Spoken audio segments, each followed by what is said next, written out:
Hello everybody, this is TheMovieCuban, and I am so glad to be able to come to you all today to talk to you about a build that is rapidly regaining popularity, and it is a set that I really loved the idea of when it was first released, but the damage just was never there. And it was perfect when you teamed it up with other sets if you wanted to run Archon. But up until this point, Veers has always just been like support items. And that's why I'm very happy in this patch 2.6.1 to be able to introduce to you all a Veers Archon build. Now, this is just a build that I saw on Bloodshed's video. There are a few skills that I'm contemplating on possibly changing, and that's simply because of the uh, the items that we're going to be using. So I'm going to switch that to that there. But let's go over the build and what we're using, and you'll get an idea of what we're aiming for as we go. So for this build, you are going to want to be running a full 6 pieces of the Veers set. As you can see, I've gotten really really lucky with finding a lot of ancient pieces right off the bat. And the ironic part about it is that half of these things dropped when I wasn't even looking for them.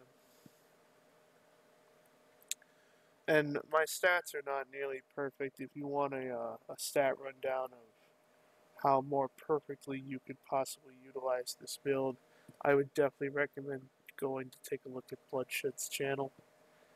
He definitely has a build guide up for that. But let's get started. So in addition to the Veers set, you're also going to be running the Fazula's Improbable Chain. Anybody who's been running a build... Oh, excuse me. Anybody who's been running a build that involves Archon is familiar with this item, because between this and the Chantoto set, Archon was really overpowered for a time.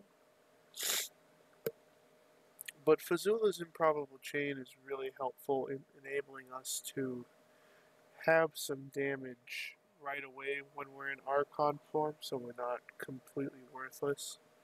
And it also makes it so that it's easier to pile up stacks of Archon for you to hold on to while you're out of Archon form, thanks to the Swami that we'll be running in the cube. But we'll go over that more when we get to the cubed items themselves. You're going to be wanting to run Nemesis Bracers because we are going to be hunting elites to try and get the most of our uptime for Archon. This is a phenomenally fast farming build. This is great for Torment 13 speeds. I've even been using this to just collect Death Breath and whatever for the past couple of days, because you can literally choose to just skip through all the mobs that aren't elite packs, and then just kill the elites and refresh your cooldowns, and then just do it all over again. And you'll see it in the gameplay, so that'll be fun. I'll enjoy doing that for you guys. We're also going to be using a Hellfire Amulet. I happen to get one with the Unstable Anomaly passive. I'm trying to reroll some critical hit chance on there, which would be the ideal roll for that. But unfortunately, I'm stuck with Intelligence at the moment, and I'm a bit out of Veiled Crystals, and I haven't been thinking about converting these yet. So, all good things in time, right? We're going to be running the Halo of Carini so that we can use Storm Armor, because we are ideally going to be keeping our distance from enemies. And so we're going to be doing more damage the further away that we are. This is pairing up with the Zay's Stone of Vengeance, as well as the Power Hungry passive that we'll be running, but we'll go over that more in the skills themselves. We're running an Obsidian Ring in the Zodiac so that we can reduce our cooldowns when we use a resource spending attack, This is just so that we can pop back into Archon a lot more quickly. The Cosmic Strand is a craftable item. Hear it now. Craftable item. This will not drop randomly on Kadala. You have to get the plan for it by doing bounties or killing goblins and whatever. But once you can make it, this offhand gives teleport the effect of the wormhole rune. If you don't remember what wormhole does, it makes it so that you have 3 seconds to cast an additional teleport before the cooldown kicks in. So we get that for free, and that's why we are running it in our items, because that's very important. And then we wouldn't be an Archon build if we weren't running the Starfire, so that we can do a bunch of damage while we're far away. This pairs up, of course, with the Manald heal that we're running in the cube, so that enemies stunned with paralysis also take 14,000% weapon damage as lightning. The Swami, which gives us the bonuses from Archon stacks, lasting for 20 seconds after Archon expires.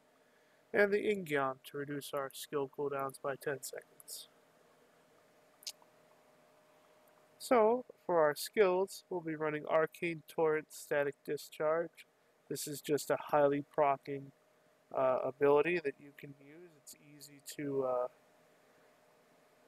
proc paralysis with it, and that also means that you're going to be dealing a lot of damage, even while not in Archon form. In Bloodshed's variant, he wanted to use slow time stretch time, or slow time exhaustion. But I'm thinking that for mobility reasons, I'm just going to use Safe Passage with the teleport rune. So this way I'll have not only some more mobility while I'm not in Archon form, but it's also going to mean that I will take less damage as I'm teleporting. So if I maybe don't want to deal with mobs, I don't have to worry about accidentally getting one-shot by something. We're running Familiar Spark Flint as just a base damage increase. The same with Magic Weapon, Force Weapon. Basically, you're going to keep these active at all times so that they can increase your damage. We're running Improved Archon as the rune on Archon, but thanks to the Veers set, we've already gained the effect of every rune. And we also gain stacks that increase attack speed, armor, and resistance by 1%. And you get 1 when you hit with an Archon ability, and they reduce our damage and increase our damage. So it just gets really disgusting. We're running Storm Armor Scramble to increase our movement speed with the whole speed build. And then I have Unstable Anomaly on my Hellfire Amulet, so I'm running Paralysis, Evocation for the reduced cooldowns, Power Hungry to do more damage to things farther away, and then I'm running Blur just as a damage mitigation option. You can run whatever you feel like. I just feel this kind of works best for me. So what we're going to do is we're going to jump in.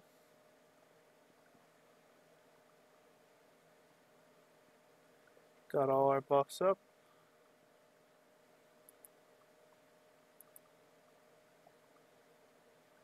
Go to Archon, start teleporting. Here's a shrine.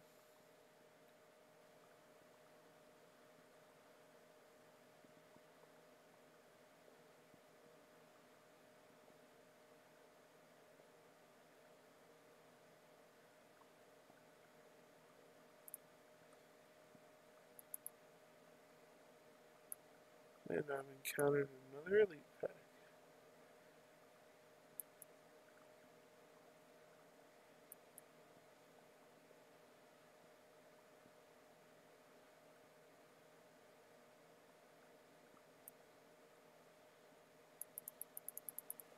And as you can see, it just melts through elites.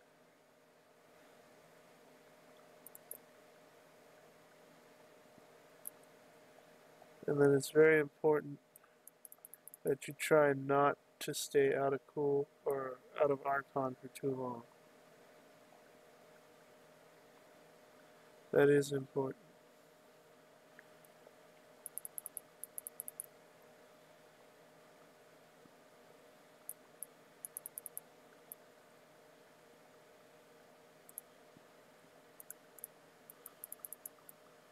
And one way that you're going to do that is by searching for elites. And you're wanting to try and keep your Ingyam as close to permanently up as possible.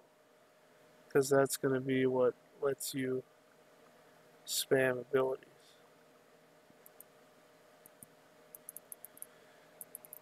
Oh, excuse me. So, all you do is you go around hunting from elite pack to elite pack, and then you just blast the ever-loving shit out of them.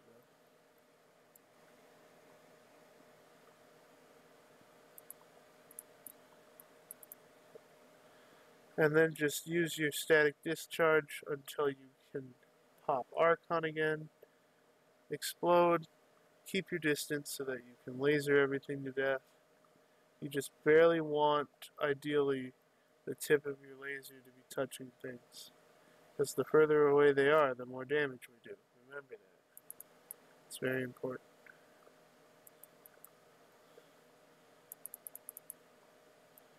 But man, I haven't dropped out of Archon form once yet.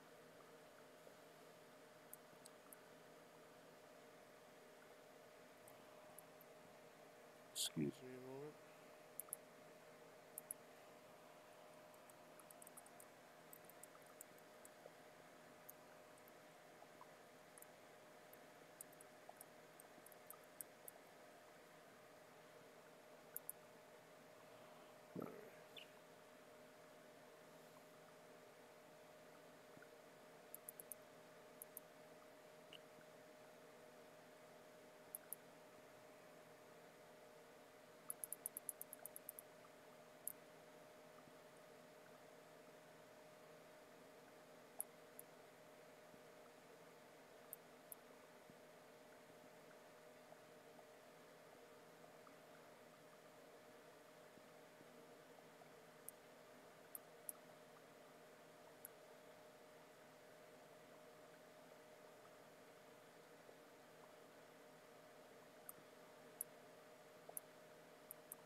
And there you have it.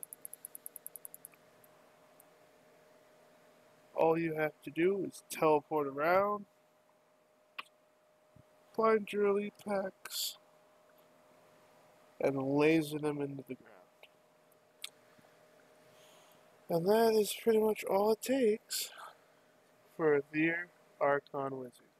So long as you have the items that we talked about, you're going to do just fine. Now the only other thing I want to talk about is Paragon points. Obviously you're going to want to max out